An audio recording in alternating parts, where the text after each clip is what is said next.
Hello and welcome to AI TV News. The Louvre in Paris, usually the world's busiest museum, is closed today after an audacious daylight robbery of priceless French crown jewels.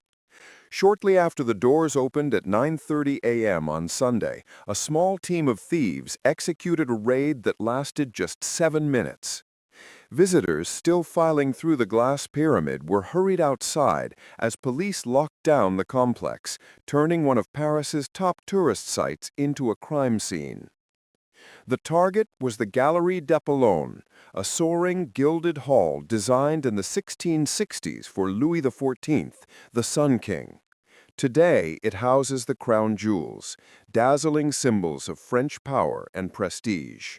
The thieves smashed 2 display cases and removed 3 pieces that once belonged to Napoleon Bonaparte and Empress Eugenie, a necklace, a brooch, and a tiara. Officials describe their value as inestimable. The gems and gold matter less than the history they embody. One consolation, if it can be called that, is that the celebrated 140-carat Regent diamond was left untouched. Investigators say the operation was both professional and meticulously planned.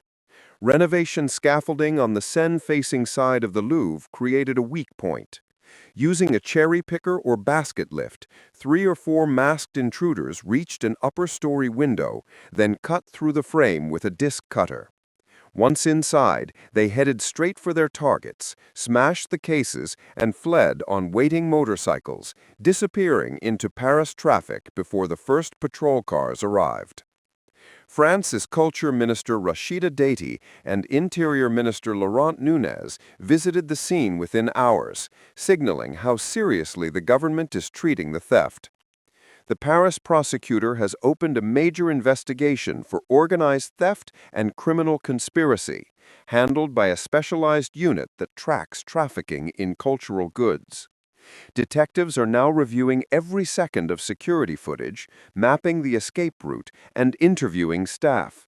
In a potentially useful break, a small damaged crown fragment was found just outside the building, proof the thieves may have dropped evidence in their rush. The incident has reignited debate over museum security. If a gang can breach the Louvre equipped with cameras, alarms, guards, and armored glass, what does that mean for smaller institutions?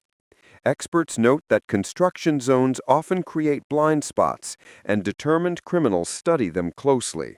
The robbery also follows the recent theft of gold nuggets from Paris's National Museum of Natural History, hinting at a troubling pattern. The Louvre, of course, is no stranger to scandal. In 1911, an employee slipped the Mona Lisa under his coat and walked out, inadvertently turning the painting into the planet's most famous artwork. Still, that theft was almost casual compared with today's smash and grab. This was a rapid, militarized strike aimed at objects too famous to sell openly. So where could the jewels go? Moving them intact would attract instant attention. Disassembling them would destroy much of their historical worth. Investigators will therefore look for wealthy private collectors willing to hide illicit treasures, or for intermediaries who might recut the stones and melt the settings. Either option carries huge risk, and history shows that spectacular art heists often end with recovery after months or years of patient detective work. For now, the Louvre remains shuttered while conservators assess damage and police gather evidence. Parisians, art lovers, and historians worldwide are hoping the pieces resurface quickly, and that the 7-minute assault on French heritage does not result in a permanent loss. Welcome to AI TV News. In this segment, we're explaining why nearly 2 million Pennsylvanians are at risk of losing their food assistance benefits in November, and what it means for families and the state's economy. For almost 2 million people in Pennsylvania, the approach of a new month brings a growing sense of dread. These are your neighbors, the elderly couple down the street, the family with young children, who rely on the Supplemental Nutrition Assistance Program, or SNAP, to help put food on the table. But as of now, their November benefits are on hold. The reason? A government shutdown in Washington, D.C. that began on October 1st, 2025. Let's break down what's happening. The U.S. federal government operates on a budget that Congress must pass each year. When lawmakers can't agree on a full budget by the October 1st deadline, they often pass a temporary measure called a continuing resolution to keep the government funded for a short period. This year, they failed to do either. The core of the disagreement is a political stalemate. Democrats have insisted that any funding bill include an extension for Affordable Care Act subsidies, a condition that Republican lawmakers and President Donald Trump have rejected. With no agreement, non-essential government functions have ground to a halt. This is where SNAP comes in. While SNAP is a mandatory program, the U.S. Department of Agriculture, or USDA, needs an active budget approved by Congress to send money to the states to cover the benefits. On October 10th, the USDA sent a letter to all states, including Pennsylvania, telling them to hold November's payments because there would be insufficient funds if the shutdown continues. This has never happened before. During the long 35-day shutdown in 2018 and 2019, SNAP payments were threatened but never actually frozen. In that case, the government managed to pay February benefits early, just before funding ran out. This time, the safety net has disappeared. The impact in Pennsylvania is massive. About 1 in 7 residents.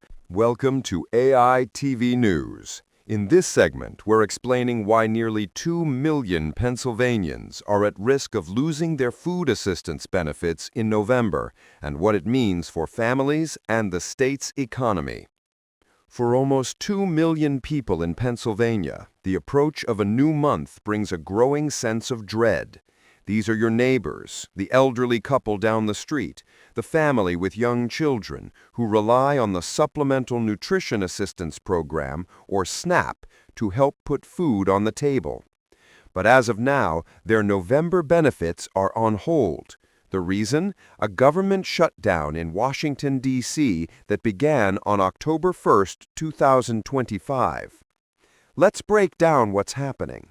The U.S. federal government operates on a budget that Congress must pass each year.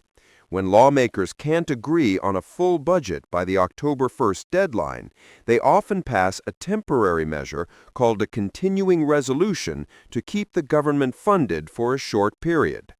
This year, they failed to do either. The core of the disagreement is a political stalemate. Democrats have insisted that any funding bill include an extension for Affordable Care Act subsidies, a condition that Republican lawmakers and President Donald Trump have rejected. With no agreement, non-essential government functions have ground to a halt. This is where SNAP comes in. While SNAP is a mandatory program, the U.S. Department of Agriculture, or USDA, needs an active budget approved by Congress to send money to the states to cover the benefits. On October 10th, the USDA sent a letter to all states, including Pennsylvania, telling them to hold November's payments because there would be insufficient funds if the shutdown continues. This has never happened before. During the long 35-day shutdown in 2018 and 2019, SNAP payments were threatened but never actually frozen. In that case, the government managed to pay February benefits early, just before funding ran out. This time, the safety net has disappeared. The impact in Pennsylvania is massive. About 1 in 7 residents, or 15.3% of the state's population, receives SNAP benefits. This includes over 591,000 children, more than 344,000 seniors, and over 222,000 adults with disabilities. For these households, the loss of benefits is a direct blow to their ability to buy groceries. The state's Department of Human Services has confirmed the payment pause, and Governor Josh Shapiro's administration has stated that Pennsylvania simply cannot afford to cover the more than $366 million in monthly federal aid on its own. The problem is most severe in counties where a large portion of the population relies on this assistance. In Philadelphia, 30.2% of residents receive SNAP, and the rate is over 20% in counties like Fayette and Cameron. But the effects don't stop at the kitchen table. The halt in benefits creates a significant economic ripple effect. That $366 million a month doesn't just vanish. It's money that would have been spent at over 10,000 food retailers across Pennsylvania, from large supermarkets to small corner stores and farmers markets. Economists estimate that every dollar in SNAP benefits generates about $1.50 in economic activity. Losing this funding is like pulling a major engine out of the state's local economies, threatening the stability of small businesses and the jobs they provide. The shutdown also puts the paychecks of nearly 8,000 federally funded state employees at risk. In response, state officials are pointing fingers at the federal government. Governor Shapiro has said the situation is directly hurting communities, while the Department of Human Services has urged Republicans in Congress to reopen the government to prevent harm to vulnerable families. For those directly affected, the guidance is to seek immediate help from local resources. Pennsylvania's DHS is directing residents to call 211 or visit websites like feedingpa.org to find local food banks and pantries, which are now bracing for a surge in demand. Officials are also reminding recipients that they must continue to complete their regular paperwork, like renewals and income reporting, even while payments are paused. This crisis is not unique to Pennsylvania.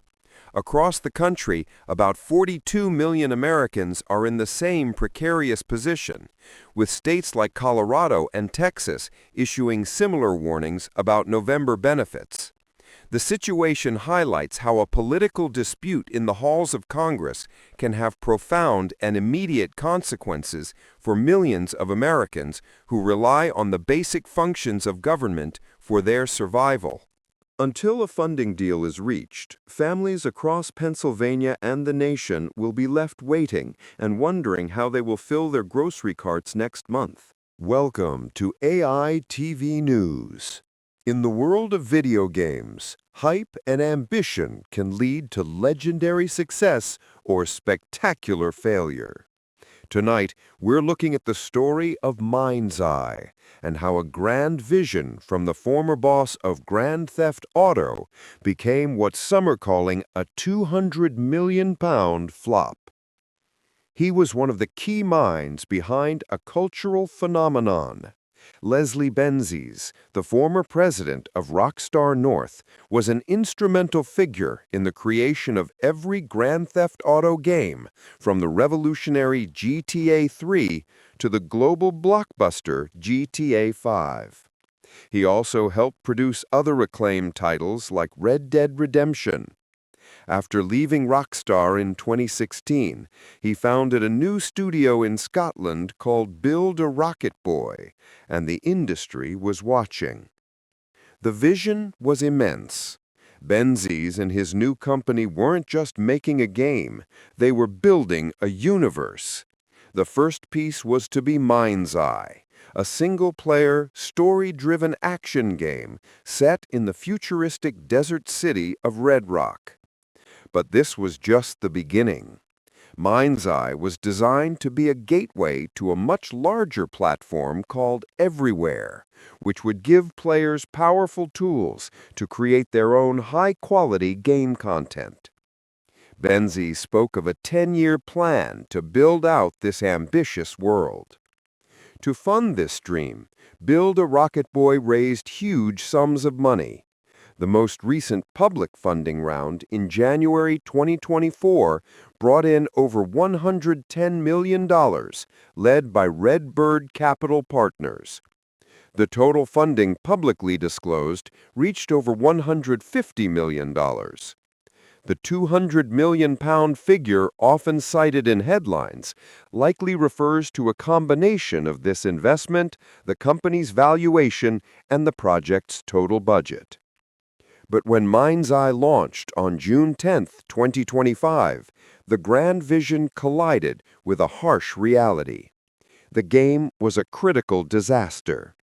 IGN rated it a 3 out of 10, calling it archaic and insipid. GameSpot described it as unfinished, overly ambitious. It was plagued by game-breaking bugs, poor performance even on powerful computers, and clunky mechanics. On the review aggregation site Metacritic, it holds a score of just 38 out of 100. The disastrous reception led to players demanding refunds in large numbers. The fallout was swift and severe. Just weeks after the launch, Build a Rocket Boy began mass layoffs, with reports indicating that over 100 UK-based employees were given at risk of redundancy notices. In a video call with staff, CEO Mark Gerhard reportedly blamed the game's failure in part on internal and external saboteurs, a claim for which no evidence has been made public. Now the company is facing a legal battle. In October 2025, the Independent Workers of Great Britain Union, or IWGB, announced it was launching legal action against the studio on behalf of laid-off staff. The action was accompanied by a scathing open letter signed by 93 current and former employees. The letter makes several serious allegations. It claims the disastrous launch was a direct result of leadership repeatedly ignoring warnings and concerns from their own workforce. It alleges that in the 4 months leading up to the game's release, employees were forced into mandatory 8-hour overtime shifts every week, a practice known in the industry as crunch. This time was supposed to be given back as leave, but the letter claims it never was. The letter also describes the handling of the redundancies as disastrous, accusing the company of incompetence that caused confusion and distress. Employees reported receiving misinformation, incorrect notice periods, and having their performance scored by the wrong teams, potentially leading to wrongful dismissals. The letter describes an environment of burnout, job insecurity, health issues, and long-standing disrespect and mistreatment. The workers are demanding a public apology, proper compensation, and recognition of their union. In a statement, Build a Rocket Boy said it was deeply saddened by the situation and that it approached the redundancy process with care and transparency, adding that it is listening closely to feedback. The story of MindsEye is a cautionary tale. It began with a celebrated creator, a bold vision, and hundreds of millions in funding. It ended with a broken game, a shattered reputation, and hundreds of employees losing their jobs, now alleging a toxic work culture where their warnings were ignored. It serves as a stark reminder that in the high-stakes world of blockbuster game development, the human cost of a grand vision's failure can be the most significant price of all.